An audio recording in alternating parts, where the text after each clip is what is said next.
অম্বুবাচী এই শব্দটার সঙ্গে অনেক বড় একটা দার্শনিক তত্ত্ব জুড়ে আছে। অম্বু শব্দের অর্থ হচ্ছে জল, আর বাচী মানে হচ্ছে বৃদ্ধি, অর্থাৎ পৃথিবীতে জলবৃদ্ধি হওয়াটাকেই বলা হচ্ছে অম্বুবাচী।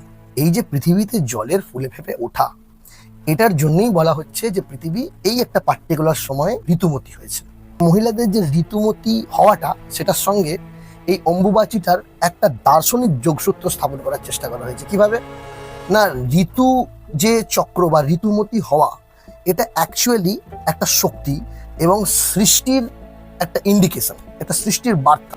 গ্রীষ্মের প্রচন্ড দাবদাহের পর পৃথিবী যখন প্রায় মুহ্যমান অবস্থায় আছে, পৃথিবীর মানুষ যখন সেই দাবদাহ সহ্য করতে পারছে না, সেই সময় পৃথিবীর মধ্যে জলবৃদ্ধি হওয়া, বৃষ্টি হওয়া, জলের যে এই বৃদ্ধি, এই বৃদ্ধির জন্যই কিন্তু পৃথিবীতে একটা সৃষ্টির বার্তা পাওয়া যাচ্ছে।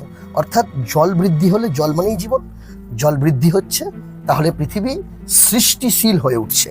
বৃষ্টি না হলে তো গাছপালা জন্মাবে না, গাছপালা না জন্মালে প্রকৃতির ভারসাম্য হারিয়ে যাবে।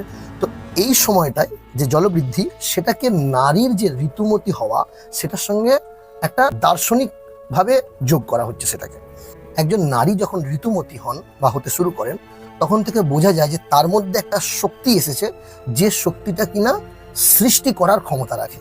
অর্থাৎ এই ঋতুমতী হওয়াটা কিন্তু একটা পাওয়ার, যেটা কিনা তাকে সৃষ্টির ক্ষমতা দেয়।